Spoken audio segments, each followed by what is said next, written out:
नमस्कार, मैं प्रवीण अलावत हूँ। आप 90 डिग्री देख रहे हैं। इस वक्त 90 डिग्री के स्टूडियो में हमारे साथ जो शख्स मौजूद हैं उनका नाम नरेंद्र गुलिया है और इन्होंने पुलिस पर काफ़ी गंभीर आरोप लगाए हैं। वैसे ही पुलिस का जिक्र आते ही हमारे अंदर होता है कि पुलिस हमारी सुरक्षा के लिए है, हमारी सेफ्टी के लिए है और किसी के साथ कुछ भी अन्याय ना हो उस लिए है। लेकिन कई बार पुलिस को लेकर अलग अलग तरह की चीज़ें हैं वो सोसाइटी के सामने आ जाती हैं कि पुलिस ने इस तरीके से किया है। नरेंद्र गुलिया का मामला काफ़ी चर्चा में है हरियाणा में इन दिनों। इन्होंने पुलिस पर काफ़ी गंभीर आरोप लगाए हैं, समालका पुलिस पर, कि उन्होंने ना केवल इनकी मदद करने की बजाय बल्कि जो दूसरा पक्ष था कुछ ज़मीनी मामले को लेकर ना केवल इनके साथ अन्याय हुआ बल्कि पुलिस थाने में इनको 3rd डिग्री है वो टॉर्चर दिया गया, जिसमें इनको काफ़ी गंभीर चोटें हैं वो भी आई थी, पैर की हड्डी तक टूट गई थी। अब कुछ रिकवर होने के बाद ये अपनी सारी दास्तां हैं वो मीडिया को बता रहे हैं और इन्हें उम्मीद है कि इनको न्याय मिलेगा। और चाहे वो ह्यूमन राइट्स कमीशन हो, चाहे अलग अलग मीडिया प्लेटफॉर्म हो, वहाँ पर वो अपनी आवाज़ हैं वो उठा रहे हैं और वो चाहते हैं कि उन्हें न्याय मिले और जो भी दोषी हैं उन पर कड़ी से कड़ी और उचित कार्रवाई है वो होनी चाहिए। तो तमाम जो सारी घटना है मोटा मोटा मैंने आपको बता दिया, बाकी चीज़ नरेंद्र गुलिया साहब हैं वो ही आप तक पहुंचाएंगे। सर, स्वागत है सबसे पहले आप। नमस्कार सर, आपको और आपके जो मीडिया चैनल वाले जो आप दर्शक हैं सभी को मेरा नमस्कार। ऐसा हुआ है कि एक गुरुदेव मेरे भाई का ज़मीनी विवाद काफ़ी लंबे समय से चल रहा है, तो उसी के चलते चलते मेरे भाई ने कई बार मुझे मरवाने की कोशिश करी, जिससे मैं हर बार बच गया। एक बार मारने की कोशिश की, उससे मैं बच गया, उसमें उस चलान में उस जमानत पे बाहर आया हुआ है। उसके बाद अलग अलग गुंडे टाइप के बंदे उसने भेजे। एक बार कुछ टाइम पहले एक करमबीर नाम गुंडा उसने भेजा मेरे खेत मुझे मारने के लिए, जिसकी मेरी शिकायत 7/5/2025 को मैंने पुलिस को दी, इसी ज़मीन को लेके। उसके बाद इन्होंने एक षड्यंत्र रचने का ग्रुप है बहुत बड़ा, गुरुदेव है, उसका भाई राजा है और ये शिवानीवासी एक वो है, क्या नाम है, करमबीर। बहुत बड़ा ग्रुप है इनका, कम से कम 50-60 बंदों का बहुत बड़ा ग्रुप है, जो कि ये भूमाफिया है। ये ऐसे झगड़े वाले ज़मीनों में इंटरफेयर करके किसी को दबा के मार के इस टाइप से उस ज़मीन पे नाजायज कब्जे करते हैं। तो इन्होंने इस चीज़ में इंटरफेयर किया। इंटरफेयर करने के बाद इन्होंने एक झूठी एप्लीकेशन मेरी दी थाने में, जिसका कि मैं रिप्लाई बाई मेल भी और वैसे भी बाई हैंड भी मैं पुलिस प्रशासन को दे चुका। फिर पुलिस प्रशासन मुझे बार बार टॉर्चर करके बुला रही है कि आप थाने में आ जाओ, थाने में आ जाओ। महा जनाब, मैं आपको सब कुछ दे चुका हूँ। तो थाने में मैं जैसे उस दिन मुझे चेस्ट में बहुत ज़्यादा पेन था, तो मैं एक डॉक्टर के पास, अपने डॉक्टर सुनील कुमार सोच के पास दिखाने गया था। मैं उसमें दिखाने के लिए वहाँ सर, जैसे मैं मेडिकल फिट हो जाऊँगा आपके पास आ जाऊँगा, 3-4 दिन का मुझे टाइम दिया जाए। उसी दौरान 30 तारीख को सुबह मैं और मेरी वाइफ मजदूरों के साथ खेत में अपने धान की फसल को करवा रहे थे, छटाई बोलते हैं। और उसमें जो कि इन्हें एकदम से लेके आ गए, ट्रैक्टर लेके आ गए, 50-60 बंदे आ गए। 112 नंबर साथ में थी। ये घटना किस गांव की? बुढ़श्याम गांव के, पानीपत डिस्ट्रिक्ट के। तो उसमें एकदम से 50-60 बंदे आ गए, 112 की टीम भी साथ में थी। तो जब 112 के साथ में टीम है तो मुझे क्या लगेगा कि भाई पुलिस प्रशासन को तो ऐसा हो जाएगा। मैंने उसी टाइम में 112 को मैंने फ़ोन कर दिया। 112 को मैंने फ़ोन किया, सारी घटना बताई, ऐसे भाई 50-60 बंदे हैं, साथ में एक पुलिस गाड़ी भी है, ऐसे मेरे ऊपर मुझे खतरा है, वैसे हो सकता है मैं नाजायज कब्जा किया, मेरी फसल को उजाड़ सकते हैं, मेरी फसल बोई हुई सारी उसमें। तो उसमें क्या हुआ कि उन्होंने आते ही, जैसे मैं फ़ोन कर रहा था उसी टाइम आते ही फ़ोन छीन लिया। मुझे इतना विश्वास है कि उस टाइम मेरा फ़ोन 112 पर लगा हुआ था। हो सकता है उसमें छीनने की सारी चीज़ों की रिकॉर्डिंग मिलेगी, क्योंकि वो जो 112 पे आगे तो रिकॉर्डिंग होती है। मेरा तो फ़ोन उन्होंने छीन लिया, उसमें भी रिकॉर्डिंग मिल सकती है। आपका फ़ोन कहाँ है? वो उनके पास ही है। ये गुरुदेव का लड़का और गुरुदेव और इसका राजा तीनों, एक लड़का लंबा सा है, उसका मैं पहचान सकता हूँ वाईफाई से। इसने मेरा फ़ोन छीना है, सतमिश ने। उन्होंने मुझे पिटा काफ़ी किया, हाथ मरोड़ दिए, पीछे कर दिए, तो उन्होंने वो रख दिया। तो कुछ टाइम बाद उन्होंने मेरी फसल उजाड़नी शुरू कर दी। मेरी वाइफ को भी पकड़ लिया वहाँ पे, 3-4 लेडीज और भी साथ में थे। तो उस टाइम पे फिर जैसे होते होते उसमें फिर 112 भी आ गई जो बुलाई थी। मैं बोला सर आप वीडियो बनाऊँ, ये मुझे कैसे पकड़े हुए हैं, कैसे? मैंने बुलाया आपको। वो बोला बना लेंगे, जो हमारा काम होगा हम देख लेंगे, आराम से रहो, बैठ जाओ आराम से। महा सर ये मुझे पकड़े हुए हैं, आप मुझे वीडियो बनाइए, आप यहाँ पे 112 का जो फ़र्ज़ बनता है वो करिए आप। उन्होंने नहीं किया। उन्होंने उनसे कुछ बातचीत करी अपोजिट पार्टी से, तो वो हो गया। और सबसे बड़ी बात, जिस ज़मीन पे ये कब्जा लेने के लिए यानी मेरी फसल उजाड़ने के लिए आए हैं, इन्होंने मेरे भाई से जो रजिस्ट्री करवा रखी है उस रजिस्ट्री में ये किला नंबर है भी नहीं। जो किला नंबर है इनका, जिस किले नंबर में मेरी फसल है, वो किला नंबर इस रजिस्ट्री में है भी नहीं। मैं आपके मीडिया के माध्यम से दिखाना चाहता हूँ, ये नक्शा है पूरा। इसके हिसाब से ये 1491 1492 नंबर उस रजिस्ट्री में कहीं भी नहीं है। ये एक ख्योटी भी अलग है। उसके बाद क्या हुआ? उसके बाद एक तो उसी टाइम पे फिर समलका थाना के SHO की गाड़ी भी आ गई। उसमें अमित ASI, एक बिमला है और दो सिविल में और थी, और 2 पुलिस वाले और भी थे। उसी टाइम वो बोला, अमित था हवलदार, वो बोला कि मुझे गुरुदेव ने, राजेश ने बुलाया है और चल थाने। तो उन्होंने साथ में पकड़ के मुझे गर्दन से पकड़ा और अंदर डाल दिया गाड़ी में डाल के अंदर ले गए इलीगल तरीके से। बिल्कुल कोई मेरे ऊपर कोई ऑफेंस नहीं, कुछ नहीं।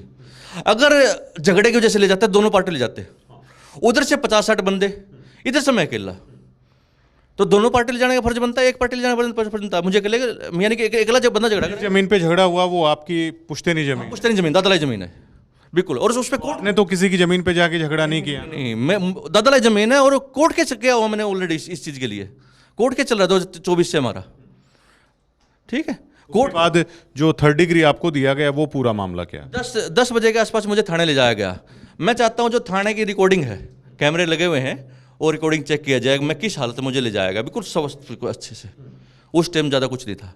उस टाइम इतना 3rd डिग्री टॉर्चर दिया गया, मेरी आंख में चोट लगी, मुझे माथे में लगी, बहुत सारी चोट लगी मेरे, और मेरे पैर दोनों बांध के डंडी बीच में फंसा के ऐसे ऊपर उठा गए, और पैरों पे इस तरह से डंडे मारे गए बहुत। उसने SHO था दीपक, उसने 4 बंदों का नाम मैं जानता हूँ पुलिस वाले का, जिसके वर्दी थी। एक तो अनिल SI, अमित हवलदार, डबल स्टार बंसीलाल और दीपक SHO। इसमें 2 होमगार्ड थे जिसपे नाम नहीं, प्लेट नहीं था, और 2 सिविल में थे जिनको मैं पहचान सकता हूँ, ठीक है। इन्होंने 8 बंदों ने मेरे साथ ये टॉर्चर किया। इतना मारा, मेरे पैर की हड्डी टूट गई। मैं बोला सर मेरी हड्डी टूट गई, मुझे आवाज़ आई पूरी जो महसूस होता है, आप टूटने दे, जो मर्जी होने दे। उन्होंने इस तरह टॉर्चर किया कि मैं कुछ सुध बुध मुझे रही नहीं उस टाइम पे, और मुझे बिठा रखा। 3-4 बजे के बाद मुझे सिविल हॉस्पिटल ले जाया गया। जिस टाइम मुझे सिविल हॉस्पिटल ले जाने के लिए गाड़ी में ले गए, उस टाइम जो 5/7/2024 को मेरे खेत में नाजायज तरीके से कब्जा करने के लिए आया था एक बंदा, जिसकी दरखास्त मैंने दी थी, वो भी और गुरुदेव और से मिलने थाने में आए हुए थे, इकट्ठे थे सारे। यानी कि इसलिए मुझे शक है कि सारी एक ग्रुप एक है ये। चाहो तो CCTV फुटेज निकलवा सकते हैं वहाँ की। करमबीर नाम जो लड़का था वो भी वहाँ आया हुआ था, तो लोकेशन निकलवा सकते हैं उनकी सब कुछ। और सेकंड, मुझे मैं सिविल हॉस्पिटल जाया गया। मैंने बोला डॉक्टर के सर ऐसे मेरे चोट लगी हुई है, ये चीज़ें हैं, मुझे वो करिए। और वो डॉक्टर बोल रहे हैं वहाँ जो मौजूद था ऑन ड्यूटी, अगर जो पुलिस हमें बोल रही कि हम तो करके देंगे, हम तो फॉर्मल मेडिकल कर देंगे। मसला MLR बनाइए मेरी। उन्होंने MLR नहीं बनाया कि पुलिस की कस्टडी में हो, जो पुलिस कहेगी वो करेंगे।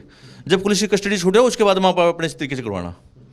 ठीक है सर, मैं क्या करता वहाँ सर, रिक्वेस्ट है जो मेरी चोटें हैं वो तो आप इसमें लिख दीजिए, जो इन्हें लिख के दे दिया, लेकिन जो मैं चोटें तो इसमें लिखिए, और जो मुझे लग रहा है कि मेरे दोनों पैरों का एक्सरे होना चाहिए तो आप इस प्लीज़ ये एडवाइज करिए। ये रिक्वेस्ट होने के बाद उस डॉक्टर ने वहाँ एडवाइज कर दिया, एक्सरे एडवाइज करते वापस मुझे ले आके वहाँ डाल दिया, जो उनका जेल होती है थाने की, उसमें डाल दिया। रात को 10-11 बजे के आसपास मुझे उठाया गया। उस टाइम बारिश से हल्की की बारिश बंद हो गई थी। बारिश बंद होने के बाद मुझे उठाया गया, चल खड़ा हो। मैं क्या, अब CIA में लेके जाएंगे, पहले तो हॉस्पिटल जाएंगे फिर CIA में लेके जाएंगे। मैं CIA में किस लिए, आपको तो हमारा काम है, चल। मुझे पहले वो बात करते रहे, भाई कब जमीन का तूने केस किया, मैंने सारा कुछ बताया, ऐसे ये चल रहा है। अच्छा ठीक है। उसके बाद फिर वो मुझे लेके गए वहाँ सिविल हॉस्पिटल में। वहाँ पर्ची बनवाई मेरी, OPD स्लिप बनाई। मैं बोला वहाँ भी मैंने रिक्वेस्ट करी, सिर्फ MLR बनाई है, और जो पुलिस कर रही हो आराम से बैठ जा। मुझे डॉक्टर से बात भी अच्छे से नहीं करने दी गई, अलग से बिठाया गया। उन्होंने डॉक्टर ने फिर वहाँ पे एडवाइज किया एक्सरे दोबारा, और चोट जो CT स्कैन एडवाइज किया। CT स्कैन के लिए उन्होंने 950 रुपये पुलिस से मांगे, तो उन्होंने बोले लिख के दे, मैं अभी नहीं करवाना चाहता। तो मजबूरी तो है, सब कुछ है, क्या कर सकते हैं हम, पुलिस के अंडर में हम है तो क्या कर सकते हैं।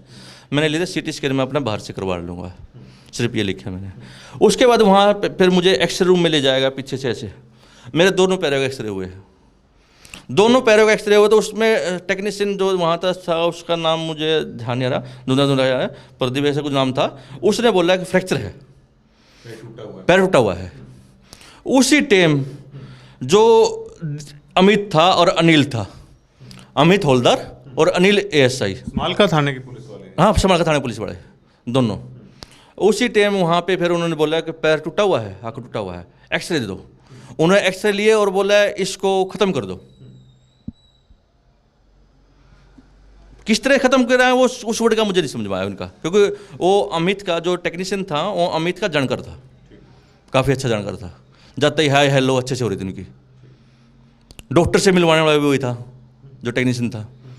तो उसके बाद मुझे ले जाया गया, वहाँ एक्सरे किया। एक्सरे करने के बाद उन्होंने फ्रैक्चर बताया। फ्रैक्चर देखते ही वो बोले उसको पसीने आ गए, अमित को, हवलदार को। उन्होंने फिर फ़ोन किया, जो अनिल जी थे उन्होंने फ़ोन किया उनको SHO को। फिर बोले कि अब CIA मैंने इनको वापस लेके आओ, अब CIA मैंने। फिर वो बोले और कुछ दिक्कत है मसले ऐसे से, मुझे हार्ट की दिक्कत है, ऐसे से है। अच्छा पहले भी है? हाँ। उन्होंने मेरी OPD स्लीपर पहले जो इलाज चला था वो दिखाया उन्होंने, क्योंकि मैंने उनको अमित जी को पहले भी रखा, ऐसे से मुझे उन्होंने मेरी 4 ECG करी।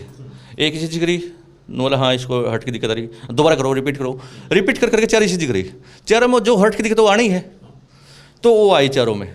तो उसके बाद वो लेके आ गए भाई इसको, अब इसको रिमांड पे नहीं ले सकते, क्योंकि अगर रिमांड में लिया तो मर सकता ही है। वो घबरा गए, घबरा गए, मर सकता ही है। रिमांड तो जो उन्होंने पहले कर लिया, उसके बाद नहीं। तो उसके बाद वो लेके गए, ले जाके मुझे वहाँ पे वापस आए। तो उड्डा 11-12 के सेक्टर के चौक पे पानीपत में एक पान वाला बैठा हुआ है। ये जो आपके साथ टॉर्चर जो रिमांड हो रहा था, ये कोर्ट ने परमिशन दी उसमें हो रहा था या इलीगली? इलीगल, अपनी मर्जी से। अपनी मर्जी से। और बाहर जो बंदे अपोजिट पार्टी बैठे हुए थे उस टाइम पे, जिस टाइम में रिमांड हो रहा था, बोला जितना चिल्लाएगा कि बाहर बंदों को आवाज सुननी चाहिए उनको, क्योंकि हमने जो लिया है वो पैसा वसूल करके दिखाना, उन्हें आवाज बाहर तक जानी चाहिए, इतना पिटो इसको। हाँ, उस टाइम पे गुरुदेव और राजेश दोनों बाहर बैठे हुए थे। ठीक है, ये चीज हुई है, इतना मुझे उस टाइम पे पिटा गया है। उसके बाद में इन्होंने वहाँ लेके पानी द्वारा, डॉक्टर साहब पानी खा लो, भाई साहब पानी खा लो, हम आपके छोटे भाई हैं, इस टाइप से बोलने लगे। फिर बोले यहाँ उड्डा 11-12 में पनीर टिक्का अच्छा मिलता है वो ले लो। वहाँ सर मुझे कोई भूख नहीं है, कुछ नहीं है, मुझे बस आप ले चलिए और मुझे मेडिसिन दिलवा दीजिए। हम आपको कोई मेडिसिन दे सकते, क्योंकि आपको हट के दिखे जो दर्द दवा कुछ दे दी हमें हो गया तो दिक्कत है। तो मुझे कोई इलाज ना, कोई मुझे प्लास्टर करवाया गया ना, मुझे कोई इलाज दिवाया गया, सिर्फ पैसे कैसे ले गए, मुझे खर्जन डाल दिया वापस रात को। नेक्स्ट डे 30 तारीख को सुबह 10 बजे मुझे उठाया। नेक्स्ट डे CGM क्या नाम है SDM कोर्ट में 7 काउंट का पर्चा बनाया मेरा इन्होंने, 7 काउंट का। हाँ, उससे पहले जिस टाइम मुझे पिटाई कर रहे थे उस टाइम पे इलीगल कुछ हथियार वगैरह लेके आए थे, वो ले आके उन्होंने रखा, आगे इसके ऊपर सारा कुछ लगाएंगे। लेकिन जब मेरे पैर में फ्रैक्चर हो गया, मुझे चोटें आ गई, तो उसके बाद वो हथियार इन्होंने लगाने छोड़ दिए। मामला उल्टा पड़ता देखो। हाँ, नहीं तो ये मेरे ऊपर कुछ इलीगल हथियार और कुछ और भी कुछ पाउडर वगैरह साल ले रहे थे, कुछ लगाने के मेरे ऊपर सोच रहे थे ये, लेकिन वो चीज़ इन्होंने नहीं की। तो नेक्स्ट डे 28 से 30 घंटे बाद मुझे SDM कोर्ट में पेश किया गया। SDM कोर्ट में मुझे 28 से 30 घंटे बाद पेश किया गया, ना कि उससे पहले। SDM साहब ने इनको बोला SHO को लेके आओ, SHO पेश कराया। तुम इतनी एक साथ क्या मुकदमे में तुमने रिमांड लिया और ये चीज़ की, कैसे की? वो दोबारा गए वहाँ से एक RC बोले कि मेरे सामने बोला कि RC फार्म दे दो, RC फार्म दे दो। RC फार्म भराया, दोबारा जाकर SDM को दिया। SHO साहब उस टाइम भी साथ में नहीं गए फिर, तो उस टाइम फिर मुझे वहाँ पे किया। उसके बाद मैं वहाँ से छूटा, जमानत ली। जमानत लेने के बाद 4 बजे के आसपास मैं सिविल हॉस्पिटल समाड़का दोबारा गया। समाड़के वाले बोले भाई आप 24 घंटे से ज़्यादा लेट हो, तो 24 घंटे के अंदर मेडिकल करवाना जरूरी है, आप इसलिए एफिडेविट लेके आओ। फिर मैंने एफिडेविट दिया, भाई इस कारण से मैं लेट हुआ और मैं कल आपके पास इस टाइम पे आया था, उस टाइम आपने मेडिकल नहीं किया था, मैंने सारा कुछ लिख के दिया होगा एक चीज़, उस टाइम आपने फॉर्मल मेडिकल स्टडी। हाँ, तो ये चीज़ है, तो उसको इसलिए 24 घंटे से मुझे लेट हुआ। एफिडेविट मैंने दिया, तो मैंने मेडिकल करवाया। मेडिकल करवा के वहीं के सिविल हॉस्पिटल में मैंने दोबारा एक्सरे करवाई। उसके बाद फिर मैं वहाँ बोला एक्सरे दो, एक्सरे तो पुलिस लेगी भाई, आपको एक्सरे लेना अलाउड नहीं है। ठीक है सर, मैं एक्सरे वहाँ दिखा दो, फ्रैक्चर पाया मेरा। तो फिर मैं वहाँ से IBM हॉस्पिटल में गया पानीपत में, वहाँ डॉक्टर राजीव धीमान है, उनसे मैंने अपना दोबारा एक्सरे करवा आगे का ट्रीटमेंट लिया। फिर आँखों के डॉक्टर के लिए मैं अपने सिटी हॉस्पिटल गया, क्योंकि आँख भी पूरी रेड हो रखी थी ब्लड से। क्योंकि आँख की जो ये वाइट पार्ट होता है उसको पूरा रेड हो रखा था, क्योंकि उन्होंने जो मारे हैं उससे ब्लड आँख में पूरी फैल गया था। तो उन्होंने फिर जो इलाज था उन्होंने किया। तो ऐसे ऐसे मैं अपना ट्रीटमेंट पूरा किया। मैं चाहता हूँ पर नायब सैनी से भी, प्रधानमंत्री मुख्यमंत्री नायब सैनी से भी रिक्वेस्ट करता हूँ, गृह मंत्री से भी रिक्वेस्ट करता हूँ, अमित शाह से और मोदी से भी रिक्वेस्ट करता हूँ, और जितने भी अपने उच्च अधिकारी है जैसे अनिल विज जी हैं, सभी से रिक्वेस्ट करता हूँ कि इन पुलिस वालों के खिलाफ अच्छे से अच्छी और सख्त से सख्त कार्रवाई की जाए। क्या इतना टॉर्चर होने के बाद कुछ लीगली आपने मूव किया उनके खिलाफ, कोई ह्यूमन राइट्स कमीशन में या पुलिस के उच्च अधिकारियों के सामने या अन्य किसी जगह पे, कोर्ट में? क्या हाँ, मैंने कई जगह किया है, जैसे कि मैंने पुलिस कंप्लेंट अथॉरिटी और भी बहुत सारी जगह में human right Haryana human right commission में भी गया, चंडीगढ़ में कंप्लेंट दे के आया हूँ। उन्होंने कंप्लेंट डायरी नंबर मुझे दे दिया है। परसों यानी कि बुधवार को मैंने फिर नेशनल ह्यूमन राइट कमीशन में मैंने मेल भी की है, और भी मैं चंडीगढ़ में कई जगह जाके आया हूँ। डीजीपी के पास ऑफिस में भी गया था, वहाँ पे आईजी साहब मिले थे, राकेश आर्या जी। उन्होंने एसपी साहब को फ़ोन किया स्पेशल और बोला कि इसको मामले को गहनता जांच करो।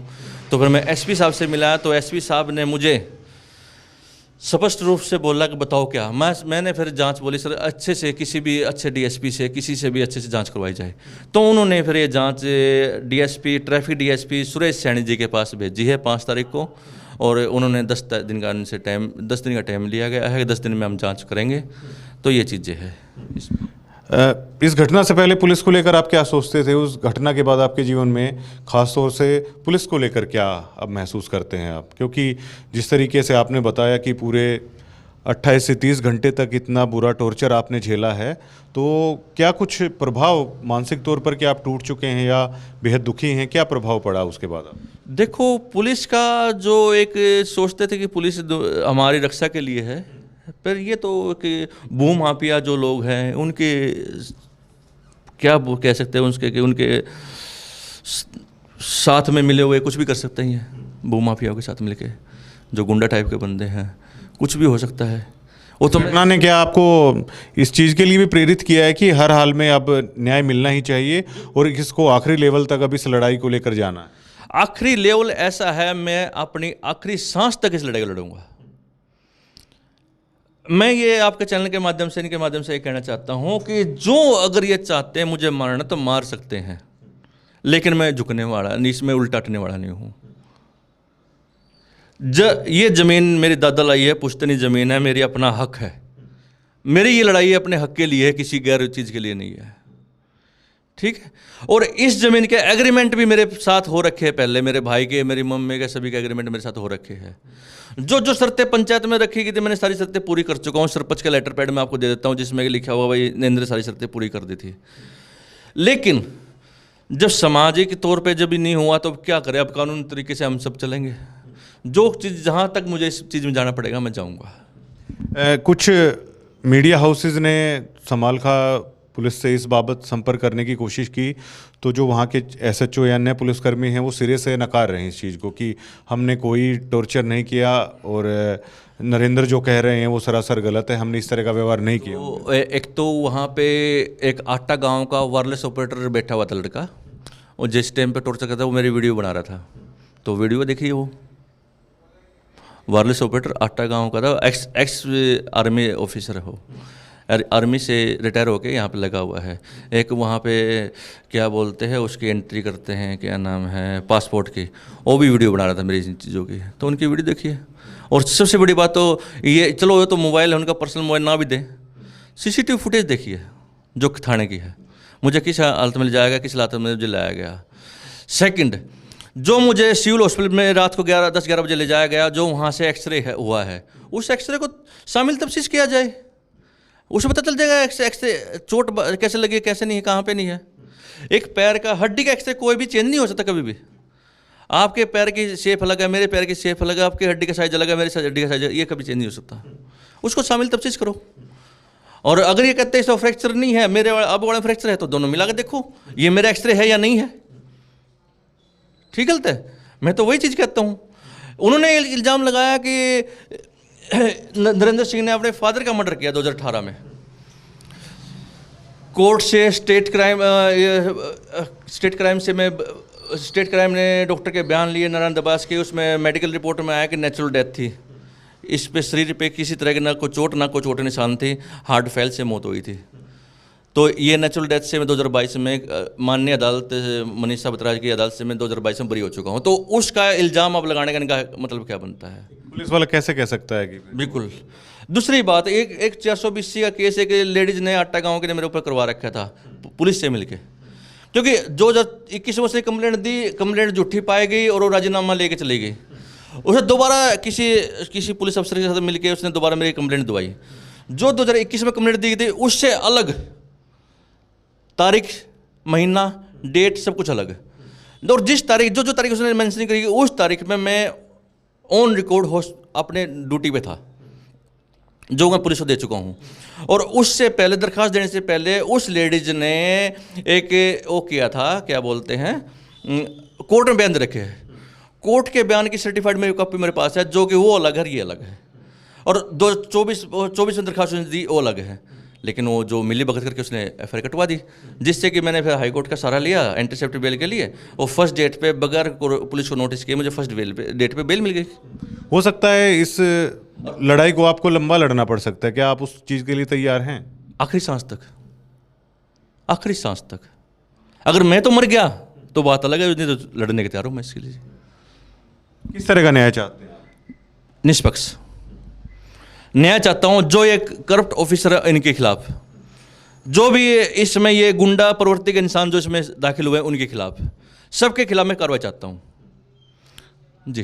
कुछ सिस्टम के लूप होल्स आपको हुए कि ये इस सिस्टम के लूप होल्स हैं जिससे आम आदमी पुलिस कस्टडी में होता है तो अत्याचार होता है, कुछ ऐसे लूप होल्स हैं जिनका आप जिक्र करना चाहेंगे कि ऐसा नहीं होना चाहिए? नहीं, बिल्कुल बिल्कुल।